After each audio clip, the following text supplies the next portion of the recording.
In the small village of Kijilini, Kalina's life blossomed like flowers in the rainy season. She was the only daughter of Mzee Matata and Baimweha. Her childhood was filled with the simple joys of rural life, playing with friends, herding goats, and sharing traditional stories around the fire in the evening. But life was not always easy. Calina loved helping her mother at the market, selling vegetables and fruits to the customers who visited their stalls. "When you work hard, the fruits of your labor always show," her mother often told her. These words became etched in Kalina's heart, igniting a passion for self-reliance in her life. But it taught Calina the value of family love and the importance of cherishing every moment given to you. In school, Calina was known for her diligence and exceptional understanding. Her teachers recognized her immense potential, often advising her that she could achieve anything with effort and dedication. While many girls in the village were discouraged from pursuing further education, Calina inspired others by being an example of a girl overcoming cultural obstacles. Mara, on the other hand, grew up in a wealthy family in the heart of Mbanzi City. However, the family's wealth meant little to him. His father, Mr. Majani, was a prominent businessman, but also a stern and highly ambitious man driven by the pursuit of money. Mara never heard words of affection from his father, and their relationship was more ideological than emotional. His mother, by Kibena, was known for her extravagant lifestyle and love for luxury. Instead of spending time with her children, she was more engrossed in social activities. Mara grew up feeling profoundly lonely, even while living in a house filled with people from all walks of life. As a teenager, Mara longed for genuine love. He dreamed of one day finding a wife who would be his confidant and true companion. By chance, his sudden encounter with Calina seemed like the beginning of realizing that dream. Calina and Mara first met at the market. That day, Calina had gone to buy textbooks, preparing for her upcoming exams. Mara, accompanied by his friends, found himself captivated by Kalina's natural beauty. Her smile, sharp yet gentle eyes, and the way she diligently handled her tasks at the market drew Mara's attention. Their first conversation was brief but meaningful. "You seem like someone with great purpose in life," Mara said hesitantly.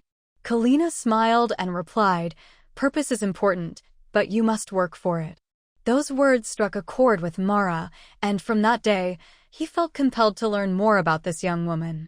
Over the following weeks, Mara tried every possible way to speak to Calina again. Eventually, they became friends. Initially, Calina saw Mara as an ordinary man, but his genuine efforts to express his love slowly won her over. The first few months after their wedding felt like a dream come true for Calina and Mara. Calina learned the intricacies of an affluent lifestyle, striving to adapt to her new environment. She learned how to set an elegant breakfast table, manage household staff, and even participate in discussions during family meetings. Mara appeared to be the perfect husband. He took Calina on romantic outings, from luxurious restaurants to serene natural spots. "You are the reason for my happiness, Calina," he often said. Calina deeply loved Mara, believing she had made the right choice by giving him her heart. However, Calina felt a certain emptiness. Despite all the joy, her mother-in-law, by Kibena, never showed her genuine affection. By Kibena frequently made subtle jabs at Calina. "You're beautiful, but this life demands more than just beauty," she remarked one day, hinting at her doubts. Kalina's dream of having a family faced challenges when 2 years passed without any signs of pregnancy. She felt immense pressure, but continued to hope that things would eventually work out. She dedicated more of her time to prayer, seeking blessings for motherhood. Pressure from Mara's family became more apparent. Her mother-in-law, by Kibena, began meddling more in their marital life, repeatedly saying, "Our family cannot continue without a new generation." These remarks continued until they affected the atmosphere at home. Mara's sisters were the first to follow their mother's lead. They openly called Calina demeaning names like barren cow and a childless woman. During family meetings, they made it clear that the absence of children excluded Calina from participating in certain family decisions. Mara, who was once Calina's fortress, began to grow cold. Although he still appeared to be a good husband in public, at home, he displayed signs of indifference. "Maybe my mother is right," he said one day. This was the first time Calina felt that her marriage was on shaky ground. Calina began searching for a solution. She visited fertility specialists and underwent every possible test. All results confirmed that she had no health issues. "I suggest your husband also gets tested," one doctor told her. But when she brought it up with Mara, he angrily refused, saying, "I am a complete man." Mara's family continued to sow division between the couple. Her mother-in-law, by Kibena, schemed tirelessly to make Calina feel isolated. "We cannot allow our lineage to end because of a woman who cannot bear children," she declared during one of the family gatherings. Calina, who had initially tried to remain patient, began to lose hope. Her sisters-in-law became increasingly cruel. One day, one of them said, "You know, Mara deserves a woman who can give him a child." Calina tried to ignore these words, but they were filled with venom that pierced her heart. As Mara frequently traveled for business, Calina felt an overwhelming loneliness. Their relationship began to feel robotic. Conversations were rare and often ended in arguments. Calina found herself wondering, will my marriage survive this storm? After 4 years of marriage, Mara found himself drawn deeper into the temptations of extramarital affairs. His thoughts were heavily influenced by the pressure from his family, especially his mother, by Kibena, who constantly reminded him that he needed to have children to secure the family name. Mara began secret relationships with 2 women who captivated him in different ways: Mina, a smart and beautiful bank employee, and Abela, an entrepreneur known for her striking looks. It didn't take long before Mina and Abela claimed to be pregnant with Mara's children. These announcements thrilled Mara, who believed he would finally have the children he had long desired. He decided to dedicate more of his time to these women, offering them financial support and treating them with affection.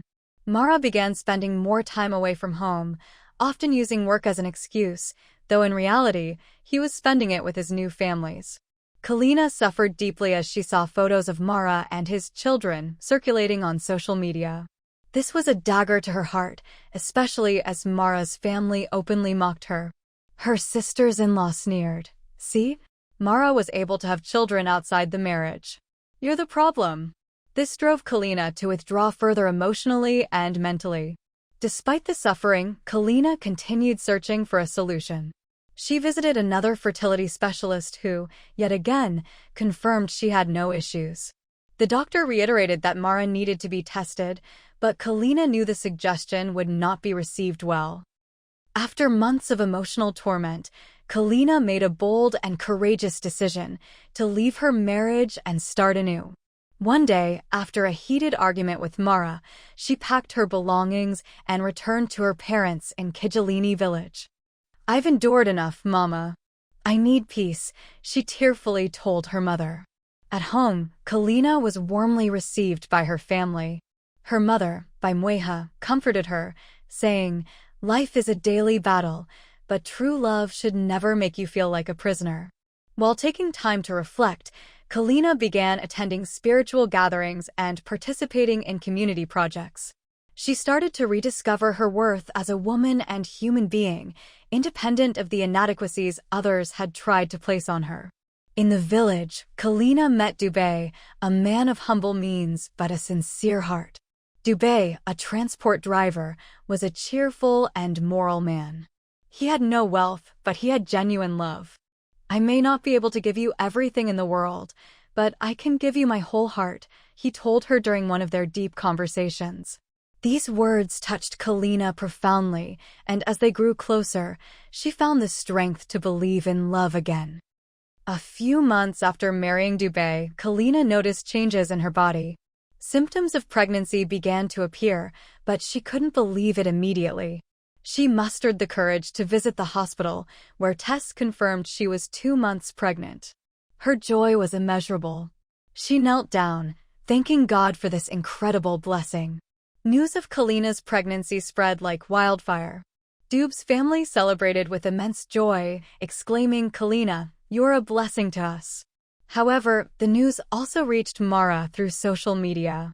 For years, Mara had prided himself on being the father of 2 children with Mina and Abla, but the news of Calina's pregnancy caused him to question his own situation. Family pressure compelled Mara to undergo fertility testing at a hospital. The results revealed a shocking truth: Mara was incapable of fathering children. This revelation was a devastating blow, prompting Mara to question the 2 children he had been raising for 2 years. DNA tests later confirmed that neither of the children was biologically his. This realization plunged Mara into deep despair. Mina and Abela abandoned him, openly admitting that they had used his condition to gain financial support. After 9 months of pregnancy, Calina gave birth to a healthy baby boy. The celebration in Dub's family was extraordinary, filled with prayers of gratitude and uncontainable joy. The baby was named Baraka, a name symbolizing the difficult journey Calina had endured to reach that point. Meanwhile, Mara, after uncovering the entire truth, spiraled into a state of emotional turmoil. He decided to seek out Calina, not to reconcile but to ask for forgiveness for the pain he had caused her. One day, he arrived at Calina's home in the village, humble and filled with regret. "Calina, forgive me for all the pain I caused you," he said in a voice laden with emotion. Calina, now a woman mature in mind and spirit, responded gently, "I forgave you long ago, Mara. I always knew that holding on to hatred would achieve nothing. But my life is now full of joy and blessings. I live in peace with my family." This story concludes with a profound moral: true love should not come with suffering, and patience and forgiveness are pillars of victory in life. Calina learned from her pain and emerged victorious, proving that every darkness has an end and every sorrow gives birth to joy.